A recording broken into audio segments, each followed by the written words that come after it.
Okay, now that you are fairly comfortable with the basics of essay writing, you've learned the DBQ essay, you've learned the change and continuity over time essay, it is time to focus on the last free response essay, and that's the compare essay. It's very important. This essay focuses on the development across at least 2 regions or societies. It is one of 5 major themes of AP World History course that's set by the College Board. It requires analysis of reasons for the similarities and differences, and the historical thinking skills that are evaluated in this essay are argumentation, right? You have to set forth reasoning, causation, you need to show cause and effect, and synthesis. That's combining or bringing items together or different traits to fit into one, like a single unit, which is different from analysis, which means to break it down into, critically examine something and break it down into parts. But synthesis is to combine it or bring it back together. And that's what the compare essay does. This essay, you'll focus on how civilizations are similar and different, hence the title compare. And it is very important when making these statements, you concentrate on comparing or contrasting like items.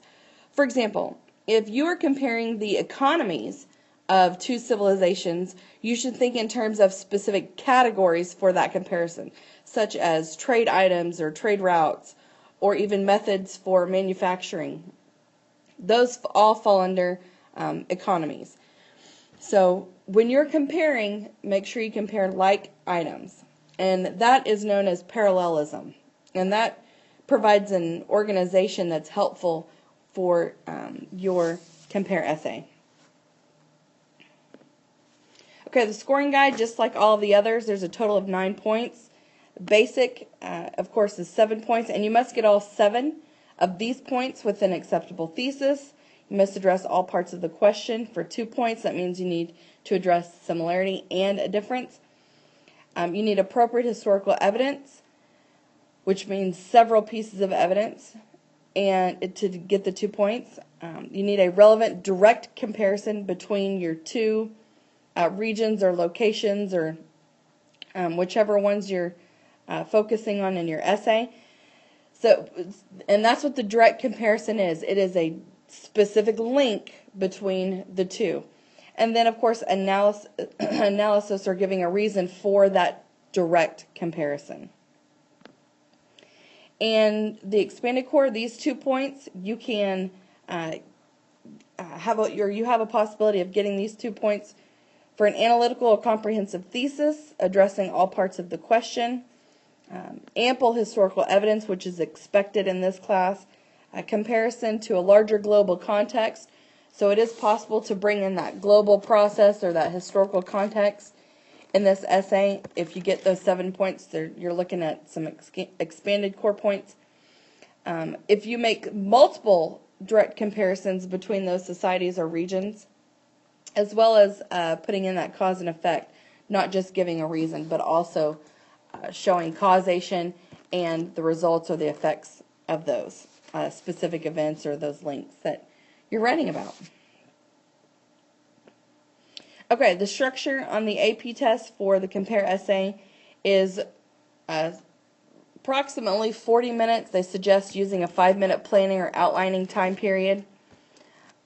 On the AP test, this is the last essay, and I'm glad that it's set up that way, because usually this is the easiest one for students to write. Sometimes it's not always the best because it's the last, and all of their brain power is almost gone by this point, but it is the easiest. It's much easier to find things that are similar or things that are different between different societies or regions than it is to pick up something in a DBQ or to remember what changed and what stayed the same. It's just usually easier.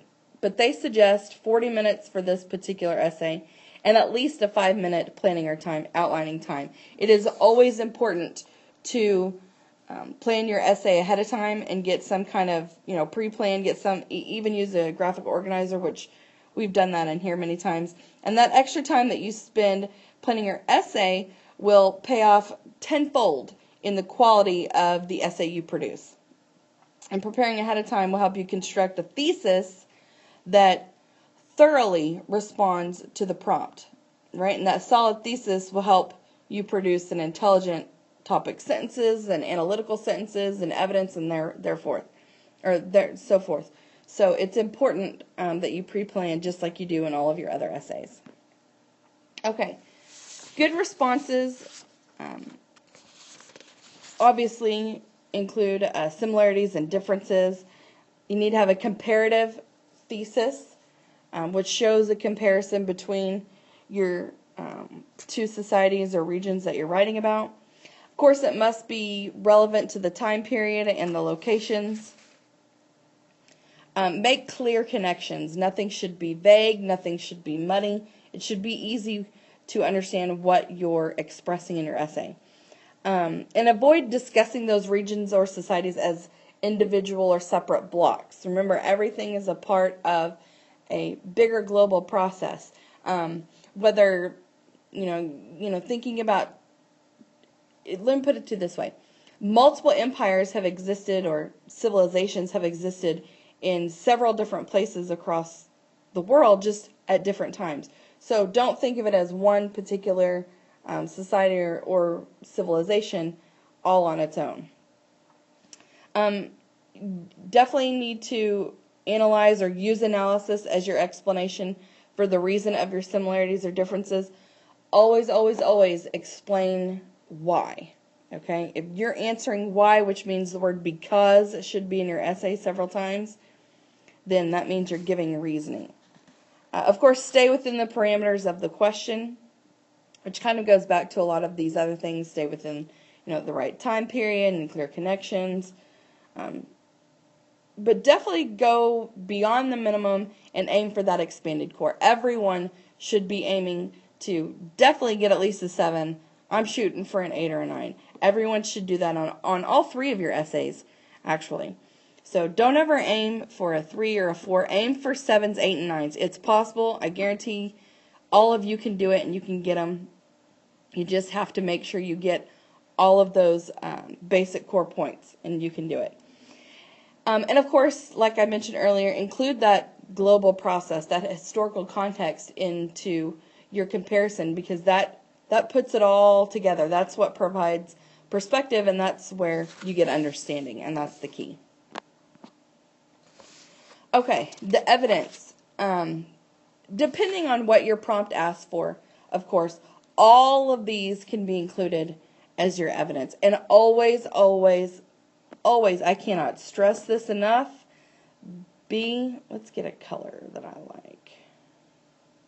Let's go with that one. Be specific. All right, always specify what you're writing about. Explain what kind of governments, leaders, anything like that, what type of legal systems or bureaucracies. Remember when at the beginning of this I gave you an example. If you're talking about trade or economic activity, of course, be specific when you're comparing different economies, right? Trade items, trade routes, different types of manufacturing methods to produce the products for trade, whatever it is. Food production or agriculture, right? Different types of agricultural techniques. Okay, pick a what they want you to compare. That's a given. You decide what category this falls under, and so that's why you stick with those like items. Infrastructure, all of this is part of evidence. How roads were built or cities are planned, any type of public sewage that's built, sanitation, or how the city is designed. Military, how their military is organized and structured, what kind of tax systems they have in place for collecting revenue. Religion, spiritual beliefs, customs, traditions, all of those are part of evidence, and of course be specific. any kind of technology that's been created or borrowed and used, military history, right? Gender roles, that's always a really good one, and of course disease or epidemics. So you're going to be given, and there are others here too. Oh, no, I guess not.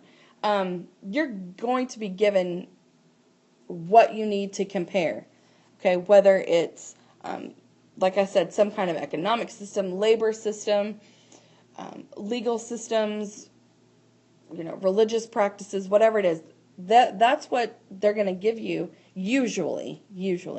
That's what will be given to you, and you just pick the category within that, and you compare those like items together. Okay? You don't want to compare, like, for example, if you look at, let's see, a good one. Oh, like infrastructure. Okay. If you're, one society, you're talking about differences in, their sanitation, and someone else's differences in city design. Well, those are different. Okay. Be specific about the differences in the sanitation for both societies or both civilizations, if that makes sense, right? Or if there are similarities in their city design, go with that, right? Talk about the similarities in their city design, and then be specific when describing and explaining those designs. Hopefully that makes sense. Okay, here's an example. Let's look at this example here. All right, analyze similarities and differences in two of the following trade networks in the period 600 CE to 1450 CE. Your response may include comparisons of biological, commercial, or cultural exchanges. So this one here is left pretty open. Notice it does say or, so you can write about one, two, or all of these, but you don't have to write about all of these. But they're specifically looking for similarities and differences in trade networks. Okay? And notice your time period, right? You want to stick in the time period. You don't want to wander away. So let's look at this one. And by the way, this one is from the test this past May. So this is very current. Okay. We have Indian Ocean, Silk Roads, or Trans-Sahara. So you can pick two of these to compare. All right. And like I said, it's left open for biological, commercial, or cultural exchanges. And what I did was I've got the Indian Ocean and the Silk Roads. Okay. I made a T-chart like what we talked about in class. Right, I've got my similarities over here and my differences over here. Okay, similarities. The impact of Islam on both the Indian Ocean and the Silk Roads. Okay. Similarities on their reliance of Chinese products in the Indian Ocean and in the Silk Road. Okay. Both trade networks were threatened by political agendas of small powers. Okay, like for example, the Mongols in the Silk Roads, or various Central Asian nomadic groups, and then in the Indian Ocean, Europe. Okay, the dominance of Muslim traders in both the Indian Ocean and the Silk Roads. Right, connected China to Afro-Eurasia. They both did that. Obviously, there's a link there between that heavy reliance on Chinese products. And then a significant blending between Islam and other cultures. Okay, that's a similarity for both of these. Okay, now I've given you, there are 6 here. You obviously don't need 6 similarities, but there are several here. Okay, differences. Variations in Islamic law. Okay, and remember about your time period, 600 to, what was it, 1450? Okay, so depending on where Islam spread and at what time period, their interpretations of Islamic law and Sharia law are different. And, a lot of times, especially in Africa, there's a combination of, pre-existing societies and how they conducted everyday life and their laws and customs. And there's a mixing of those pre-existing ones, and Islamic laws as Islam spread throughout the Indian Ocean. But it was quite different along the Silk Roads with, especially in the Middle East and parts of Central Asia, right? It was pretty strict Islamic law, and it was acceptance as opposed to a blending, right? Silk roads were controlled by the Mongols. The Indian Ocean was definitely not controlled by the Mongols. Let's see, never united by a single power. The difference there is that, yes, at one point the Mongols were along the Silk Roads as they revived the roads because trade was so important to the Mongols, but the Indian Ocean was never united by a single power. Okay, the maintenance of commercial neutrality, right? Maintaining, being neutral. It's not dominated by necessarily one power or one particular item or one particular route, right? It was web-like. There's so much going on. The Silk Roads were controlled by religious and secular or tax systems, right? Depending on the location, right? Not so much big tax systems in the Indian Ocean. There were, I guess, in a sense, like tolls to pay, but not necessarily a tax system to a particular empire or a leader. And of course, in the Indian Ocean, it was much more open trading. For example, now there was more than one route along the Silk Roads, but the Indian Ocean was definitely a web of connecting several different parts all around Eastern Africa, Southwest Asia, South Asia, Southeast Asia, Oceania, and other parts of, even in Indonesia, as opposed to the Silk Road, where it was really a connection between, with China and Europe, and not as open, right? Not the same kind of open trading. So here is one example. I got you another example.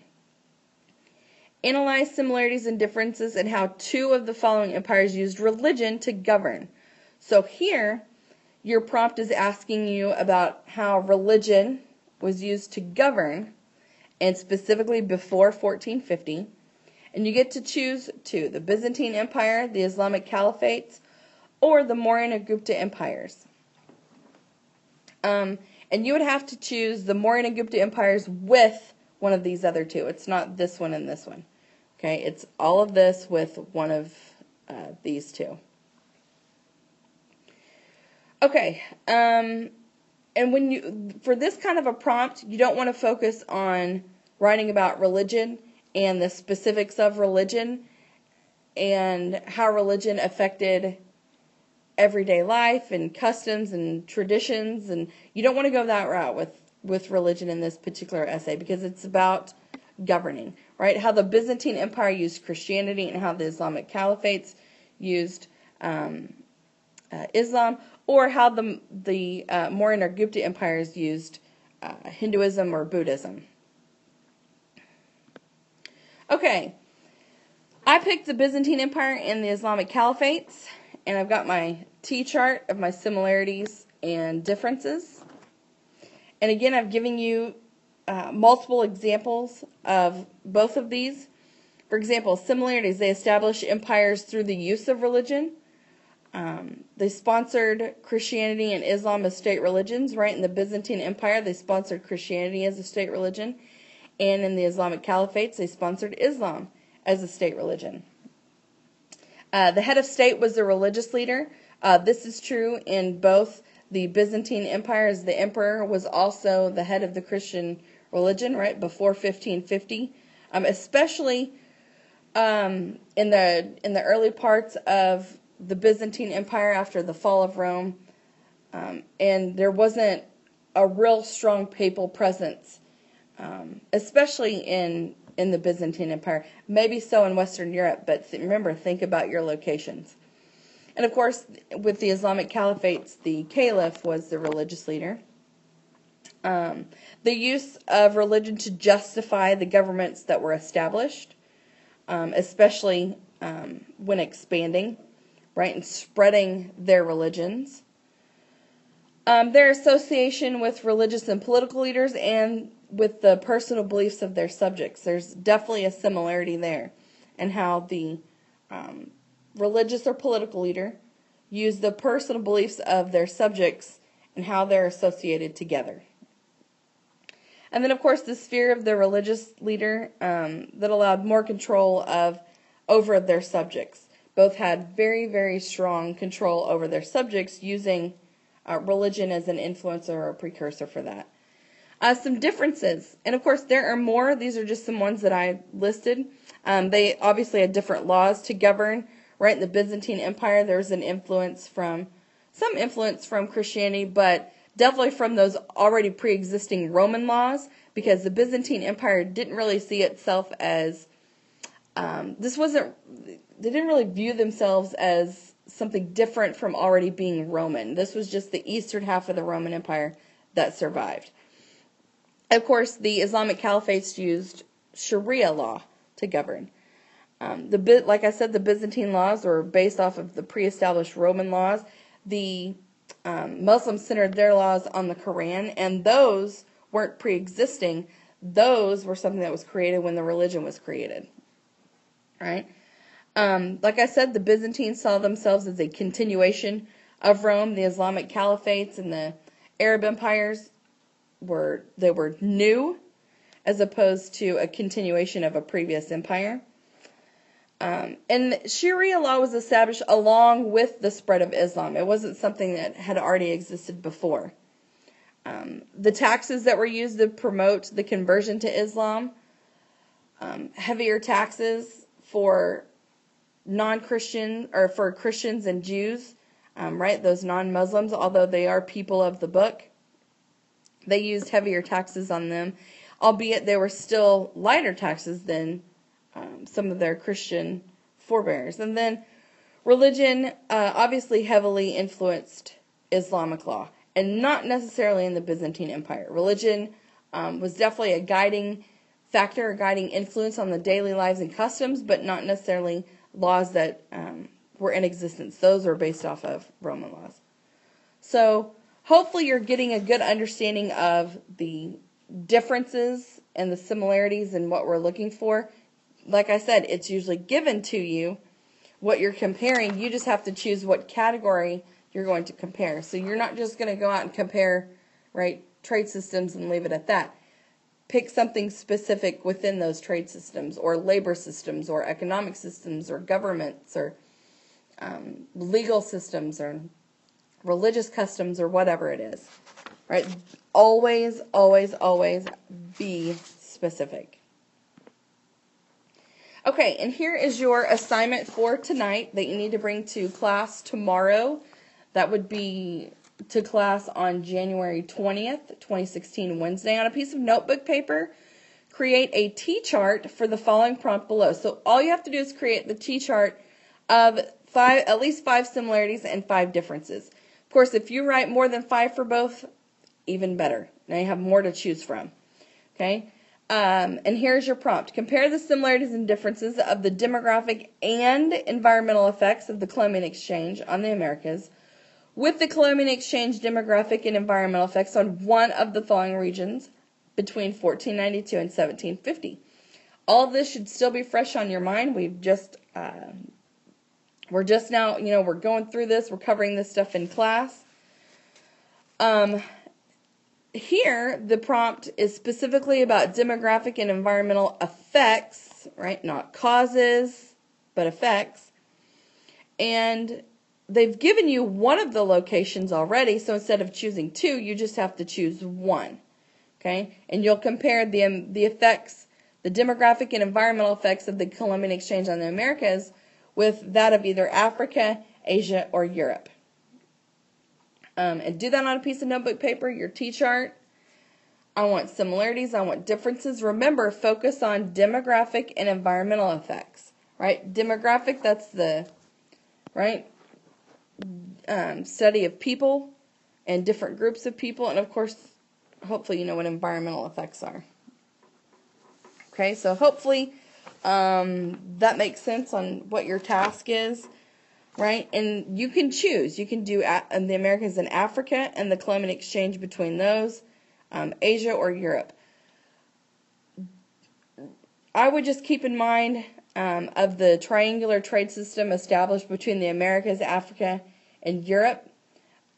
Lots going on there, but comparing Americas and Asia might be a little bit more difficult. Your main connection there would be silver and, bringing European or a good that the Europeans finally had control over into the world market. So they, and that obviously is the connection with China because of the taxes that need to be paid in silver. But there's so much more that you could do with Americas and Africa or Americas and Europe. Just my suggestion. However, if you're dead set on comparing the Americas and Asia and the effects, the demographic and environmental effects of the climate exchange, that's fine too. But that is your assignment for tonight. It needs to be brought in on Wednesday, January 20th, 2016, and turn it in. All right, hopefully you understand the Compare Essay Essentials. I will see you guys again for your Compare Essay Thesis.